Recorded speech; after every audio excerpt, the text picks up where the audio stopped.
বড় বালতি ভরা দুধ, বাড়ির উঠোনে দাঁড়িয়ে অনবরত সেই দুধ মাথায় ঢেলে গোসল করছেন এক যুবক। প্রেমের সম্পর্ক থেকে বিয়ে করেন, এরপর সংসার করেন দীর্ঘ ৮ বছর। কিন্তু এতদিনের সংসার ফেলে রেখে স্ত্রী চলে যাওয়ায় যুবকের এমন আজব কাণ্ড। জানান, দুধ দিয়ে গোসল করে পবিত্র হয়ে স্ত্রীকে ভুলে যেতে চান। আমি আজকে দুধ দিয়ে গোসল করে ফ্রেশ হয়ে বলতেছি আমি ওকে মন থেকে ভুলে যেতে চাই। কাউকে কিছু না জানিয়ে পরকীয়ায় আসক্ত হয়ে স্ত্রী গত 2 মাস আগে চলে যান। অনেক খোঁজ খবর নিয়েও কোনো সন্ধান পাননি স্বামী। তাদের সংসারে 7 বছরের এক কন্যা সন্তানও রয়েছে। স্বামী সন্তান রেখে স্ত্রী চলে যাওয়ায় স্ত্রীকে আর চান না ওই যুবক। আমার ওয়াইফ মার্চের 13 তারিখে হঠাৎ করে বাসা থেকে না বলে চলে যায় পরকীয়া আসক্ত হয়ে।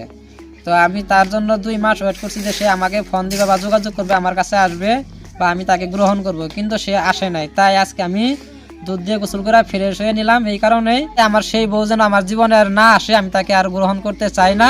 ঘটনাটি ঘটে জামালপুরের দেওয়ানগঞ্জে। স্ত্রী চলে যাওয়ায় এক মন গরুর দুধ দিয়ে গোসল করেন খাজা ওসমান নামের ওই যুবক। উপজেলার পাররামপুর ইউনিয়নের বাঁশতলা এলাকায় নিজ বাড়িতে গরুর দুধ দিয়ে গোসল করেন তিনি। 8 বছর আগে ঢাকায় কাজ করার সময় কুমিল্লার মেয়ে কুলসুম বেগমের সাথে প্রেম করে বিয়ে করেন খাজা ওসমান। সম্পর্ক করে বিয়ে করছি, মেয়েরা কুমিল্লার।